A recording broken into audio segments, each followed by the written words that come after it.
Mari kita berdoa. Pagi ini Bapa, kami bersama-sama kembali datang ke hadirat-Mu. Di dalam hari kami bisa bersekutu dengan Tuhan. Di dalam hari kami boleh bersama-sama akan dilayani oleh Tuhan. Kami bersyukur ya Tuhan, di dalam hari ini kami boleh bersama-sama Tuhan akan mendengarkan, mendapatkan berkat daripada Engkau melalui perkataan-Mu. Kami sangat memohon belas kasihan Tuhan atas kami semua, karena Engkaulah kekuatan kami Tuhan. Perkataan-Mu ini yang bisa menguatkan kami. Perkataan-Mu ini juga ya Tuhan, yang bisa menerangi hati kami, meluruskan hidup kami, bahkan perkataan-Mu ini Tuhan, yang akan membawa kami boleh semakin mengenal Engkau, sehingga ada hati yang semakin menghormati Engkau Tuhan di dalam hidup kami. Karena itu kami sangat memohon belas kasihan Tuhan, agar Roh-Mu yang kudus itu akan bekerja di tengah-tengah kami, melawat kami semua Tuhan, baik yang memberitakan, baik kami juga yang mendengarkan, supaya kami boleh sungguh semakin melihat akan Engkau, dan semakin melihat kasih-Mu, dan boleh kami semakin mau dibaharui oleh Tuhan. Berkatilah kami Tuhan, hamba-Mu dalam segala keberadaannya juga merendahkan diri dan memohon pertolongan-Mu, supaya Engkau yang akan bekerja melalui dia. Terpujilah Engkau Tuhan Allah kami yang hidup, berkati juga saudara-saudari kami yang mengikuti secara online. Di dalam nama Tuhan Yesus kami berdoa. Amin. Selamat pagi untuk kita semua. Iya, pagi ini kita akan belajar firman Tuhan dari Markus 1 ayat 29 sampai 34.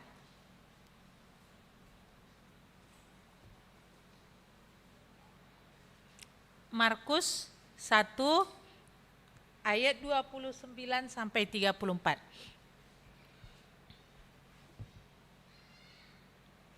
Saya akan membacakannya untuk kita semua.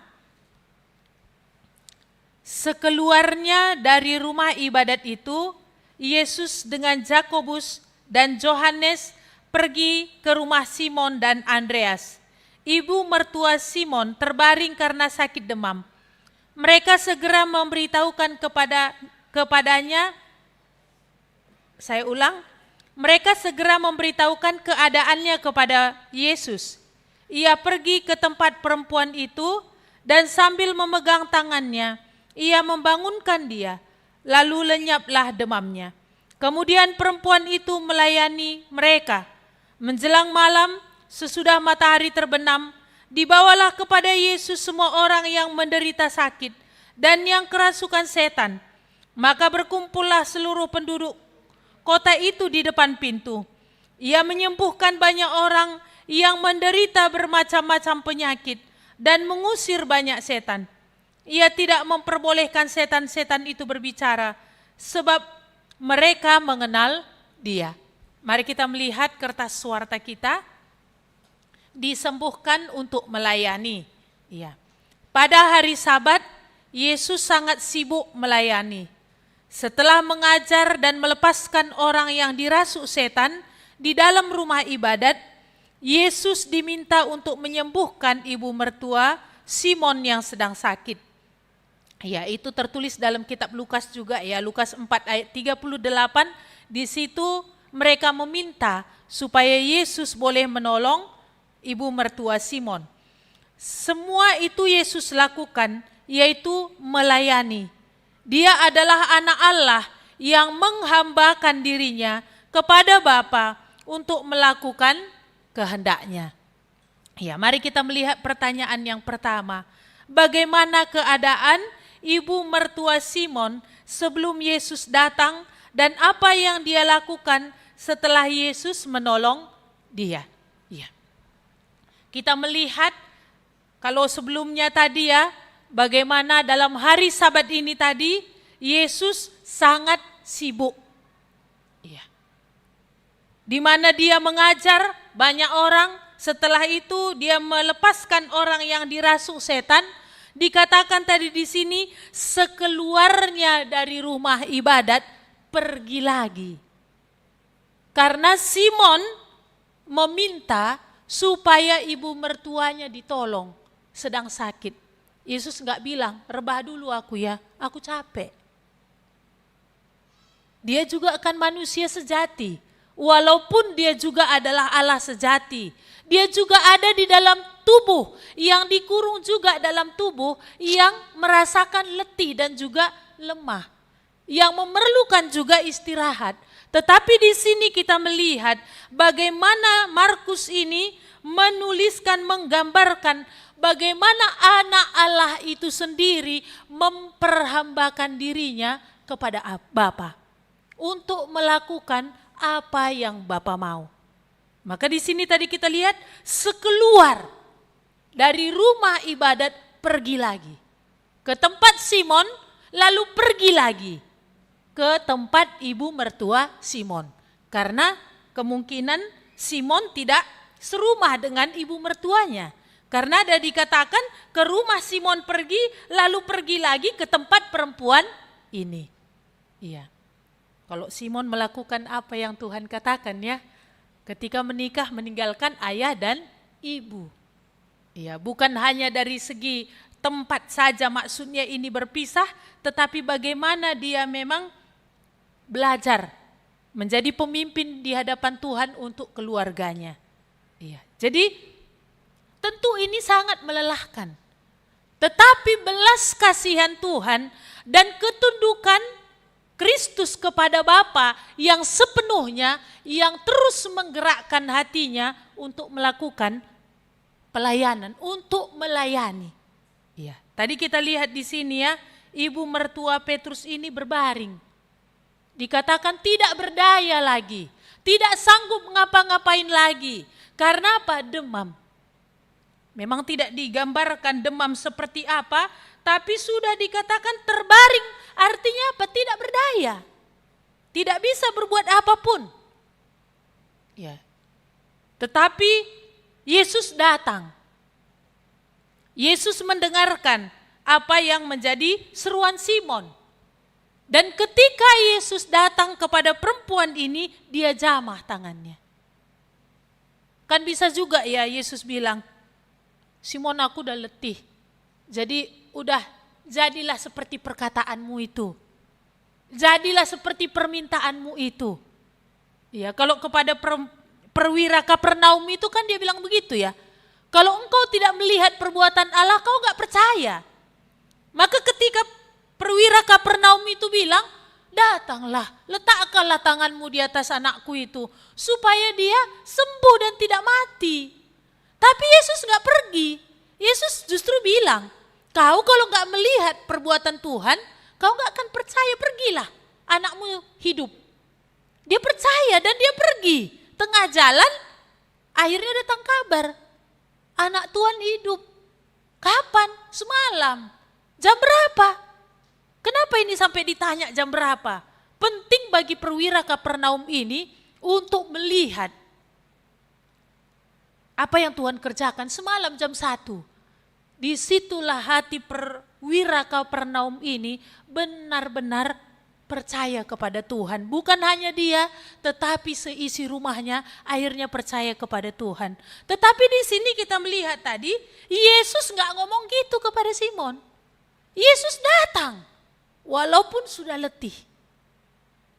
Di sini kita melihat tadi bagaimana dia adalah anak, tetapi menghambakan dirinya kepada Bapa, kepada kehendak Bapa. Iya.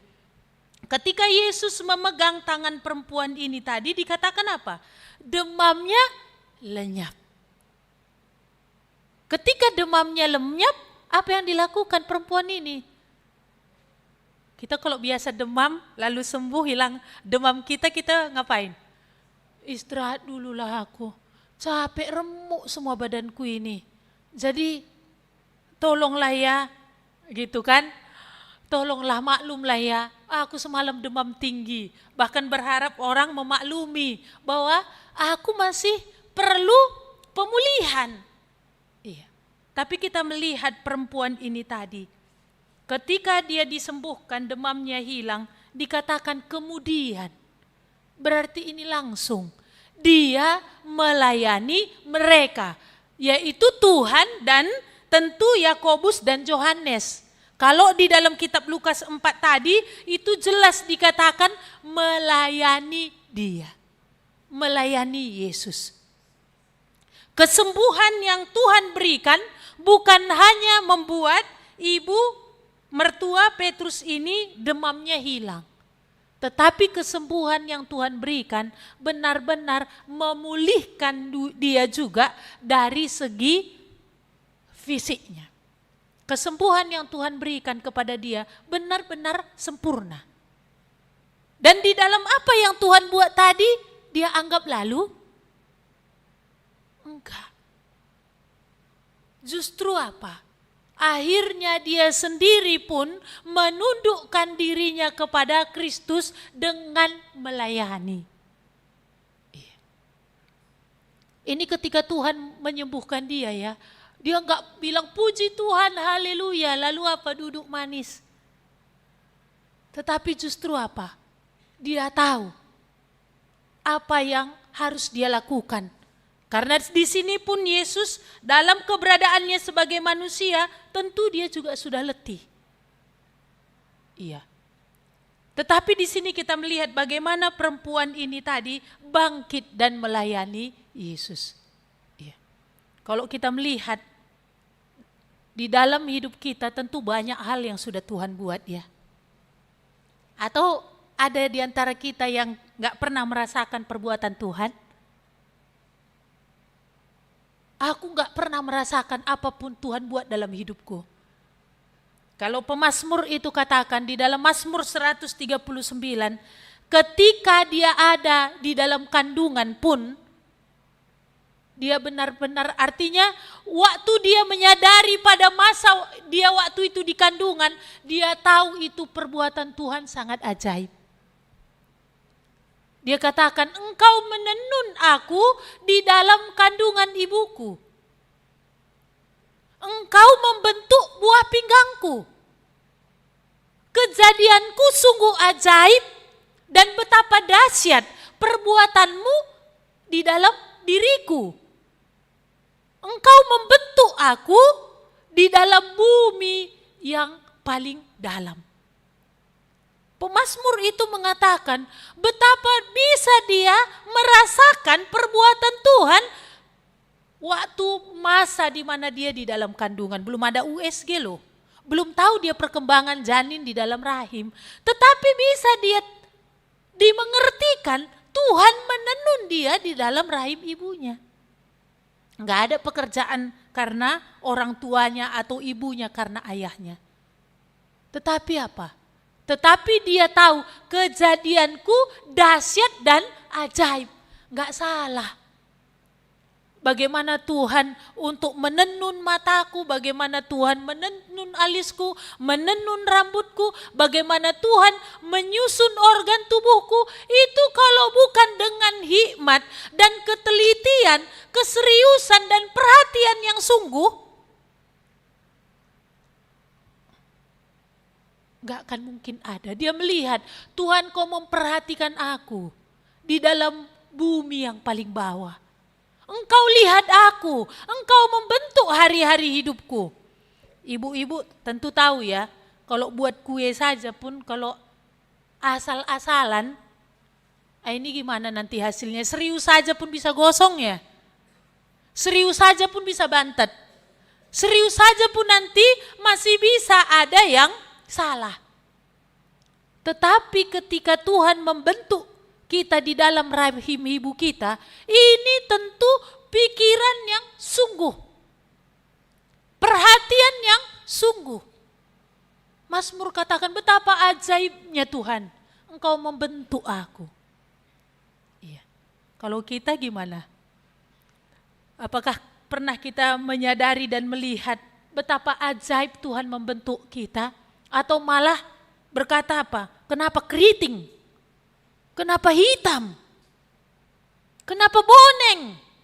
Kenapa? Kenapa? Ini gimana? Nah, itu saya dahulu. Nggak pernah bisa menerima keberadaan ini. Kenapa? Nggak bisa melihat betapa ajaib Tuhan membentuk aku di dalam rahim ibu. Kenapa? Karena begitu dibungkus oleh kegelapan dosa itu, dibungkus oleh kuasa iblis itu, nggak pernah bisa melihat apa yang Tuhan buat. Iya. Kalau kita melihat juga, berapa banyak Tuhan menolong kita, memelihara kehidupan kita. Tuhan katakan, Dia memberikan matahari kepada yang jahat juga. Dia memberikan hujan kepada yang jahat juga. Apakah kita merasa sudah wajar tiap-tiap hari kita mendapatkan matahari? Apakah sesuatu yang kita sudah rasakan wajar tiap hari kita menghirup oksigen? Orang-orang yang di rumah sakit itu akhirnya disadarkan ketika mereka harus membayar jutaan untuk membeli oksigen.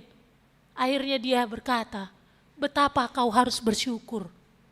Kau dapat oksigen gratis. Kalau aku gak bisa lagi menikmati yang gratis, harus yang bayar. Oksigen hari ini, kami ibu kan selama ini butuh oksigennya, tetapi beberapa bulan belakangan ini gak lagi. Kalau non-stop digunakan hanya sampai kekuatan 5, itu habis 2 jam. Bayarannya 35.000, 2 jam. Kita berapa jam hirup oksigen, lalu menganggap itu biasa saja. Iya. Berapa lama kita menikmati sehat, sehingga kita tidak ke rumah sakit, tidak perlu bayar apa-apa. Berapa lama kita menikmati makan dan minum. Apakah itu kita melihat perbuatan Tuhan atas hidup kita? Dan lebih dari hal itu, dikatakan apa? Mujizat yang terbesar yang Kristus kerjakan, bagaimana Dia memberi dirinya mati, supaya kita boleh dibenarkan. Bagaimana Dia memberi dirinya mati, supaya kita boleh diselamatkan, supaya kita tidak akan dihukum, supaya kita akan memiliki persekutuan dengan Bapa. Memanggil Allah itu menjadi Bapa. Ini Tuhan kerjakan. Kalau Dia tidak memberi dirinya mati, tidak seorang pun bisa menyebut Allah itu sebagai Bapa. Iya. Apakah kita menganggap sepi kekayaan, kemurahan, kesabaran, kelapangan hati Allah? Tidakkah itu semua menuntun kita pada pertobatan? Perempuan ini belum sampai dia melihat Yesus mati di kayu salib akan mengorbankan diri bagi penebusan atas dosa. Dia belum melihat itu. Tetapi ketika Yesus menyembuhkan dia dari tubuh yang begitu lemah, dari sakit yang membuat dia menderita, dari sakit yang membuat dia berbaring. Ketika Tuhan menyentuh dan memberikan kesembuhan, ada lahir hati untuk berbuat kepada Tuhan. Ada lahir hati untuk melayani Tuhan. Karena apa? Melihat apa yang Tuhan perbuat. Kita seberapa banyak yang Tuhan buat dalam hidup kita? Apakah sampai sekarang mujizat yang terbesar yang Kristus kerjakan di kayu salib itu pun, ini pun tidak menyentuh hati kita? Kematiannya, pengorbanannya di kayu salib itu pun membuat kita masih cuek dan jutek. Dengan semua apa yang Tuhan buat, apakah kita anggap itu sesuatu yang wajar, yang memang ya wajar-wajar saja ini kita terima? Lalu apa yang kita lakukan?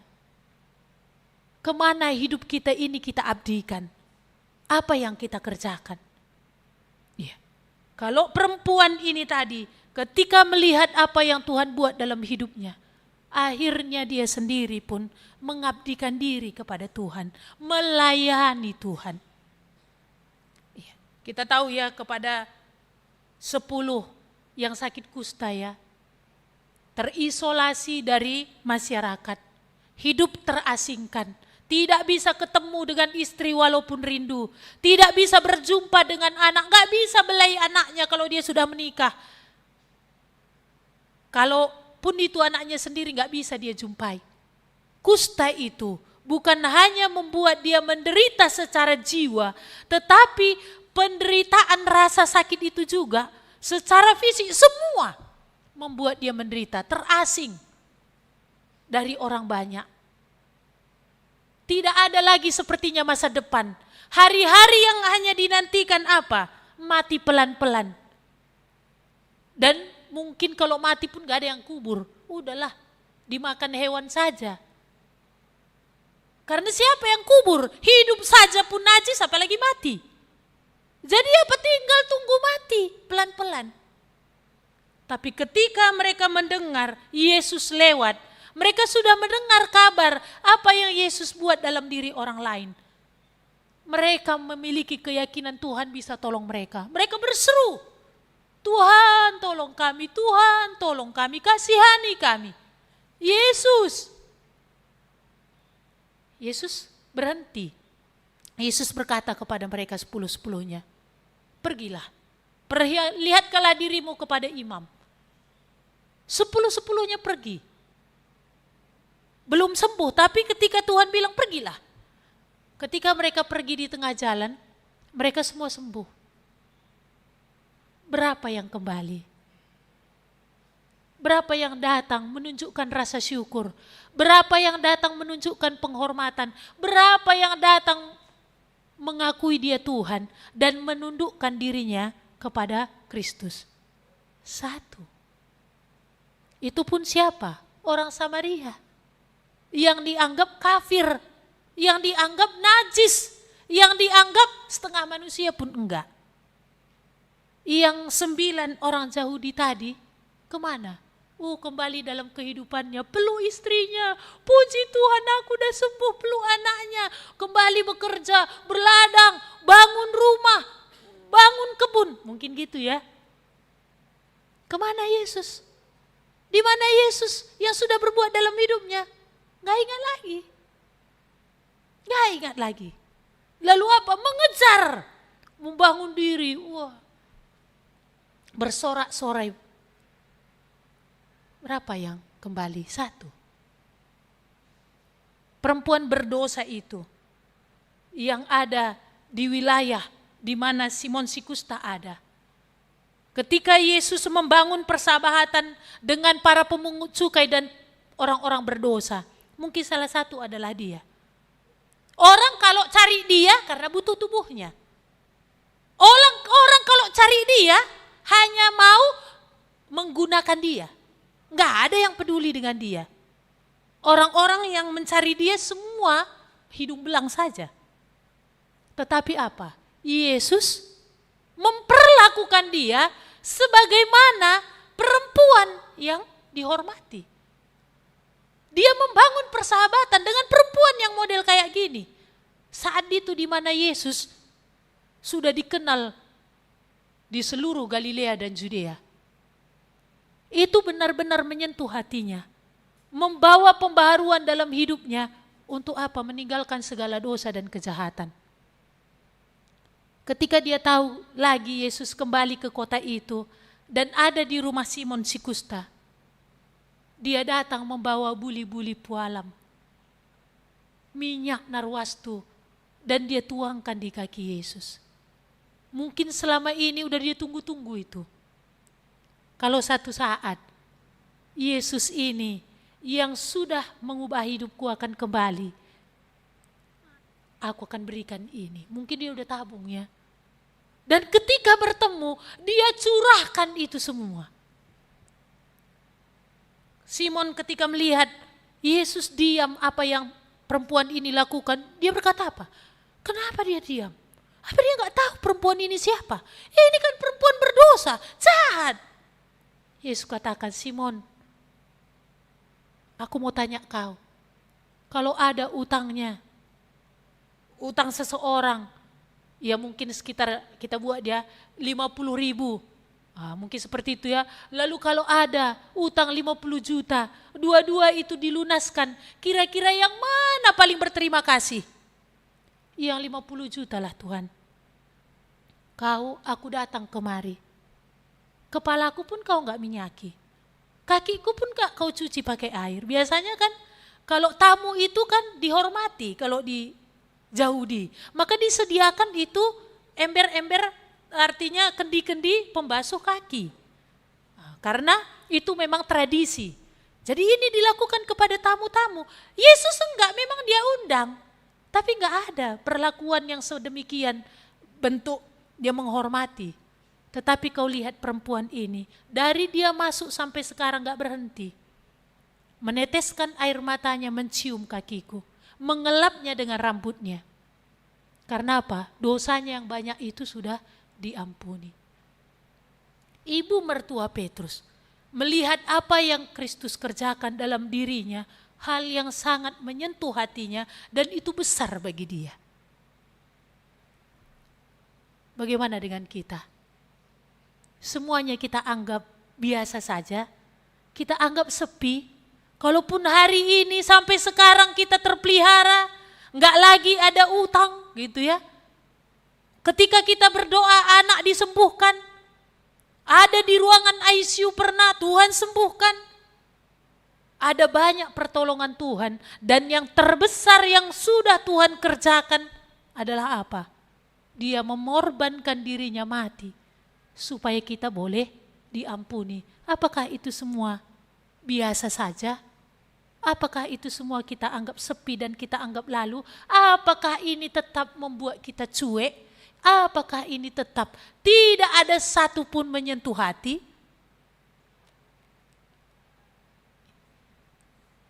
Terhadap orang yang bawa bawa parcel ketika kita ulang tahun. Ketika kita ulang tahun, satu orang pun ingat kita, nggak ada bilang selamat ulang tahun. Istri lupa, anak lupa, tiba-tiba jemaat gereja datang bawa parcel. Kira-kira ketemu minggu berikutnya di gereja cara salamannya gimana? Wah, nggak bisa lupa ya. Orang terdekat lupa. Tapi ada satu gereja ingat dan bawa parcel. Ini senyumnya pasti agak lebar ini ketika ketemu hari Minggu. Pasti ada juga mikir, kapan ya dia ulang tahun ya? Kapan? Karena ini memberi kesan. Iya. Bagaimana dengan kita? Apapun tidak menyentuh hati. Ketika apapun Tuhan buat tidak menyentuh hati, gak bingung kam? Gak heran kam? Kalau terhadap manusia, perbuatan manusia sedemikian, itu menyentuh hati. Terhadap Kristus yang memberi diri mati, gak ada sama sekali. Iya. Mari kita melihat pertanyaan yang kedua. Apa yang Yesus lakukan dengan orang-orang sakit yang datang kepadanya? Tidak ada satu pun di sini kita melihat yang dibawa itu Tuhan tolak.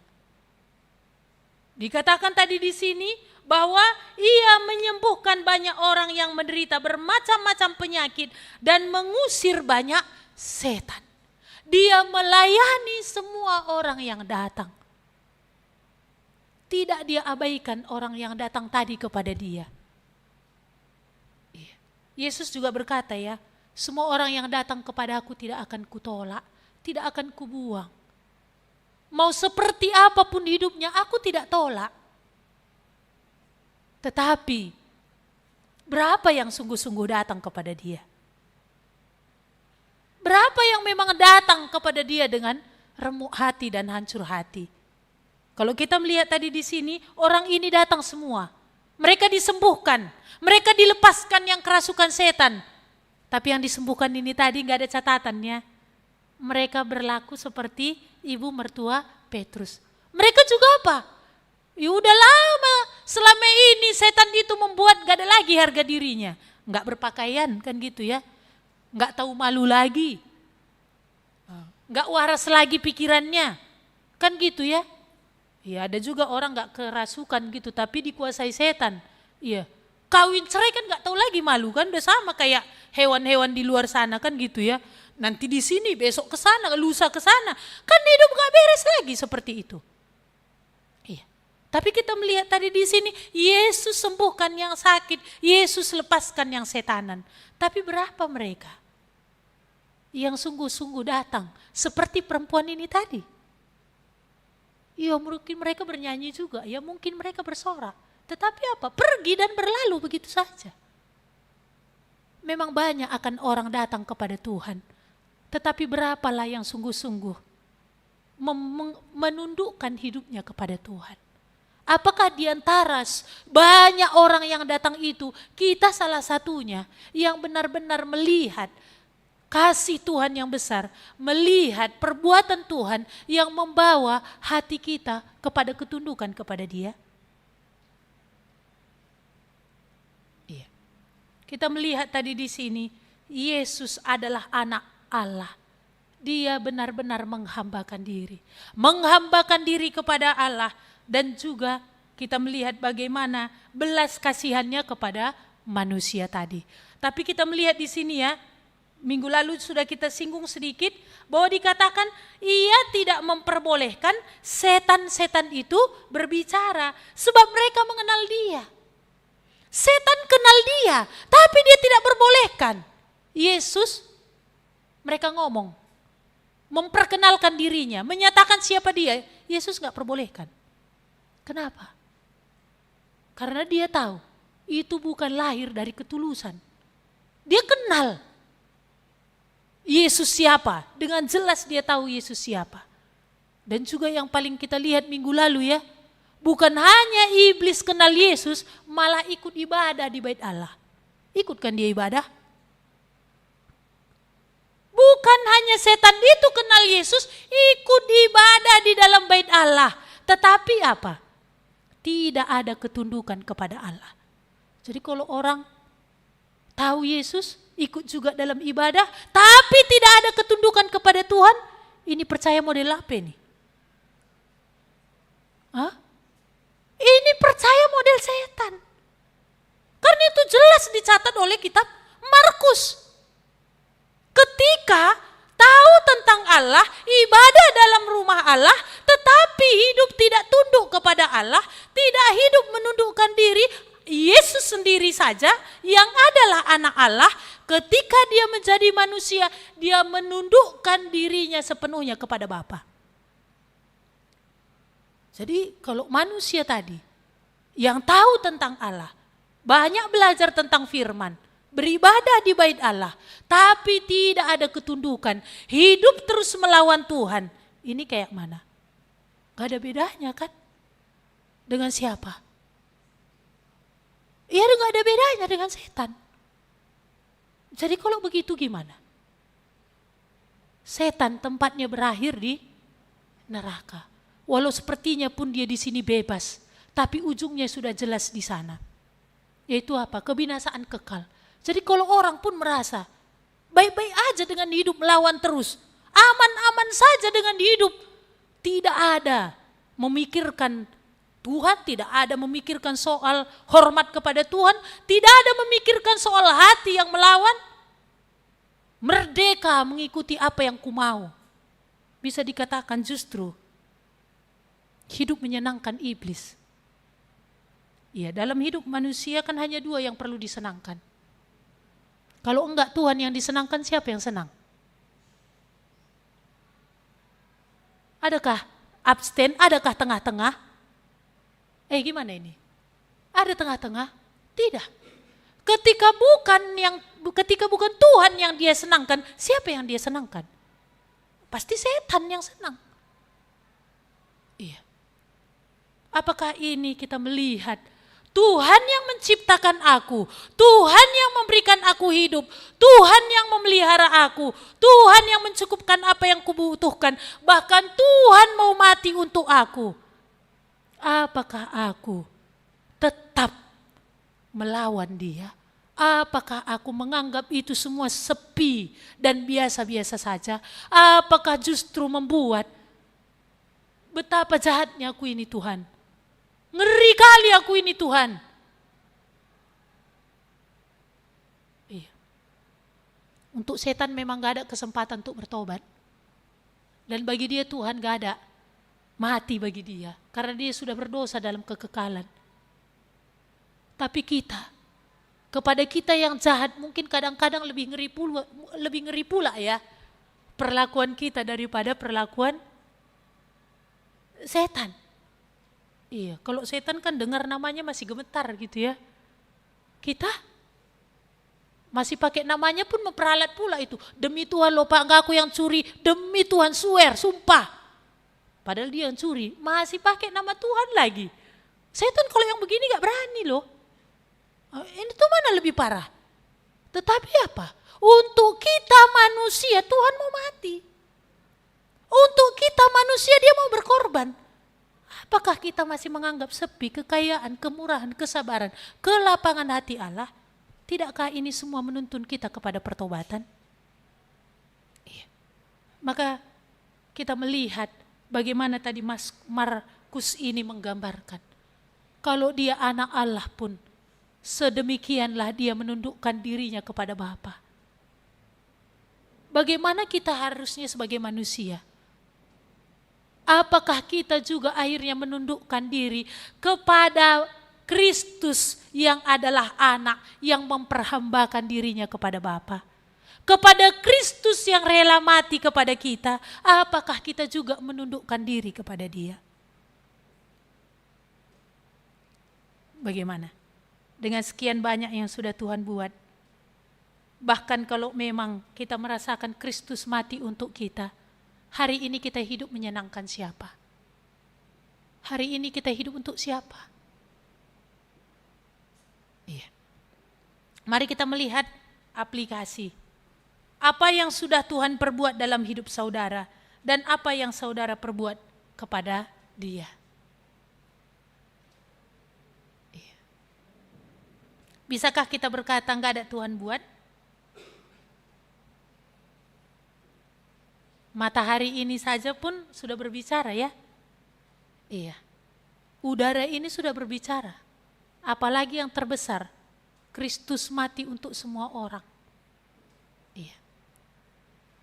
Apakah ini membawa kita datang dalam pertobatan karena melihat apa yang Tuhan perbuat bagi hidup kita? Apakah ini membawa kita kepada ketundukan? Apakah perbuatan Kristus di kayu salib itu membawa kita kepada pertobatan kepada Dia untuk hidup bagi Dia? Pertanyaan yang kedua, jika ada pergumulan saudara yang belum Tuhan tolong, apakah saudara menghormati dia karena dia Allah? Bukan berarti pekerjaan Tuhan adalah mengabulkan semua yang kita mau. Nanti kita akan melihat yang berikutnya setelah ayat ini Bapak Ibu bisa baca. Ketika Yesus bangun pagi-pagi sekali, dia berdoa di hadapan Bapa. Murid-murid datang, dia bilang, "Guru, banyak orang cari kau." Murid-murid mungkin senang kali ya, udah terkenal gurunya.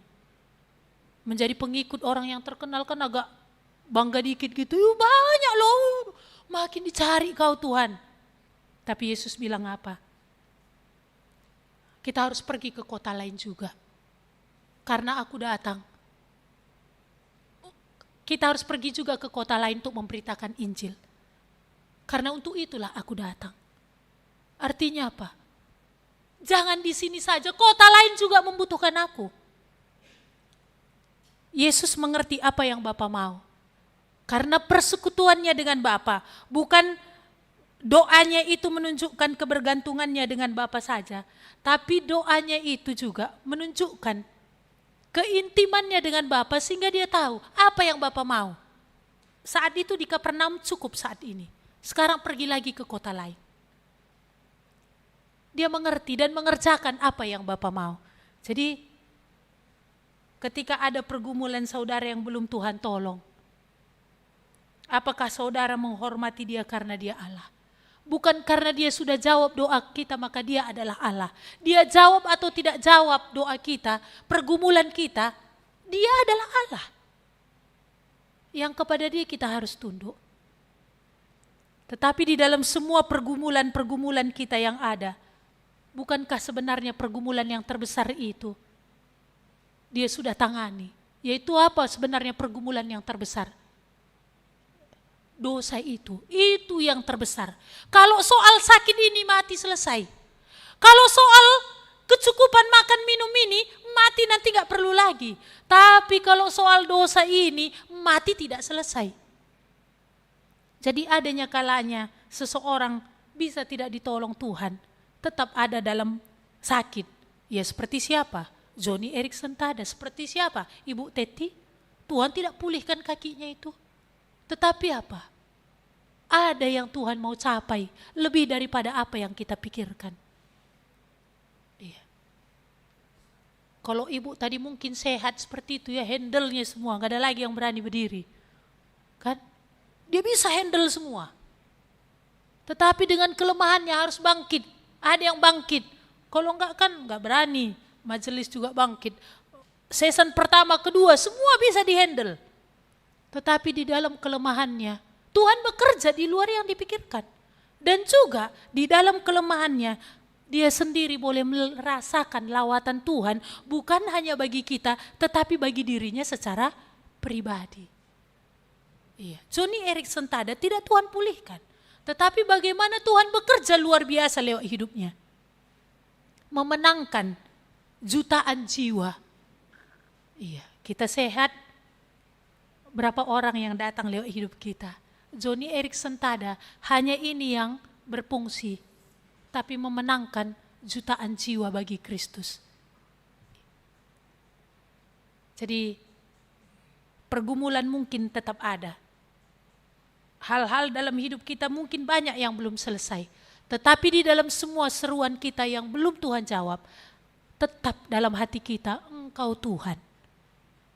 Engkau yang aku harus tunduk. Mari kita melihat Matius 8 ayat 15. Sama-sama kita baca. Maka dipegangnya tangan perempuan itu, lalu lenyaplah demamnya. Ia pun bangunlah dan melayani dia. Mari kita berdoa. Tuhan, sangat banyak Engkau sudah buat dalam hidup kami. Semua yang duduk di tempat ini mungkin tidak bisa memungkiri. Tidak pernah Tuhan berbuat. Kelahiran kami sudah berbicara. Alam semesta ini yang bisa kami nikmati sudah berbicara. Dan terlebih lagi, kematian-Mu di kayu salib itu, bagi semua orang, sudah berbicara. Tuhan, apakah ini semua tetap kami anggap sepi? Kekayaan, kemurahan, kesabaran, kelapangan hati Allah. Tidakkah ini semua menuntun kami untuk bertobat? Menuntun kami untuk tunduk, menuntun kami untuk mengabdi, bukan terus melawan, bukan terus mengikuti apa yang kami mau, menyenangkan setan. Tuhan, Roh-Mu yang kuduslah, kiranya boleh bekerja ke dalam hati kami pribadi lepas pribadi.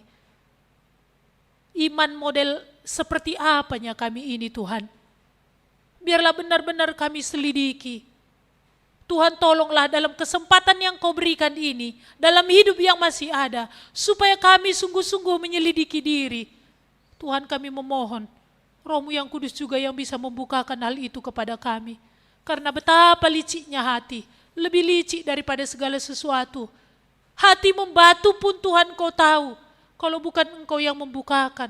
Dan kalau bukan Engkau yang melunakkan, Tuhan tolong kami, kasihani kami Tuhan. Supaya benar-benar, jikalau ada juga yang membungkus hidup kami, sehingga apapun tidak terasa, ada yang menyelubungi, sehingga apapun tidak kami lihat, Tuhan kasihanilah kami, supaya benar-benar selubung itu dibukakan, bungkus itu dikoyakkan, supaya kami boleh melihat kasih yang terbesar yang Kau sudah kerjakan di Kalvari itu akan benar-benar menyentuh hati kami, dan benar-benar membawa kepada pertobatan, membawa kepada hidup, menundukkan diri kepada Engkau. Terima kasih Tuhan, Roh-Mu yang kudus telah meneruskan firman ini ke dalam hati kami masing-masing. Di dalam nama Tuhan Yesus kami berdoa. Amin.